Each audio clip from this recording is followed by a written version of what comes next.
Chegou a vez dela, nossa pizzaiola de EVA. No anterior eu fiz o menininho, agora eu vou estar fazendo a menininha. Ele tá bem no início do vídeo. Eu já passei aqui o risco pro EVA e agora eu vou estar fazendo os risquinhos do cabelo com lápis de cor. Eu não vou narrar esse vídeo todo, eu vou estar deixando um som bem baixinho. Vou estar passando o molde pro EVA com palito de churrasco, riscando com lápis de cor e sombreando com giz pastel oleoso. Lembrando que esse giz é um giz próprio para estar trabalhando com EVA. E o lápis de cor é um lápis de cor comum. Testa primeiro os que você tem aí na sua casa. Eu vou estar utilizando meia pérola branca e rosinha. A rosinha bem pequenininha para colocar na orelhinha, fazer o brinquinho.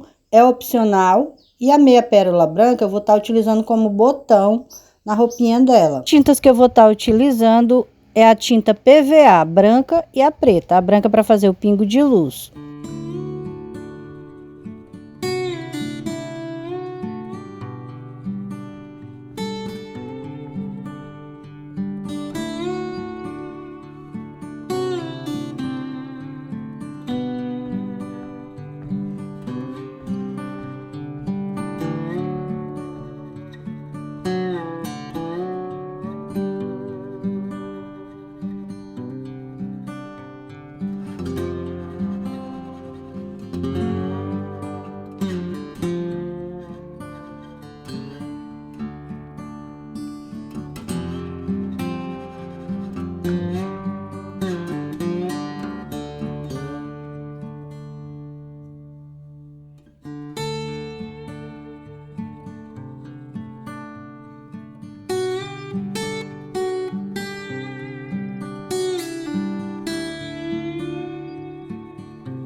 Vim aqui só para falar que eu vou fazer os cílios dela utilizando a tinta PVA preta, mas pode ser feito também com a ponta fina do pincel permanente, esse mesmo que eu utilizei para fazer o olhinho. Ele tem duas pontas, ele tem uma pontinha mais grossa, que é a que eu fiz o olho, e a pontinha mais fina pode ser utilizada para estar fazendo esses cílios.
Você gosta de artesanato em EVA e ainda não me segue, já me segue. Tem várias dicas por aqui. Tô sempre por aqui postando vídeos. Lembrando que quando o molde for grátis, vai estar lá na descrição do vídeo. Se não tiver, é porque não é molde grátis. Existe uma playlist aí com o nome Moldes Grátis. Lá tem vários vídeos com vários moldes grátis. Muito obrigada por ter ficado até o final e até o próximo vídeo.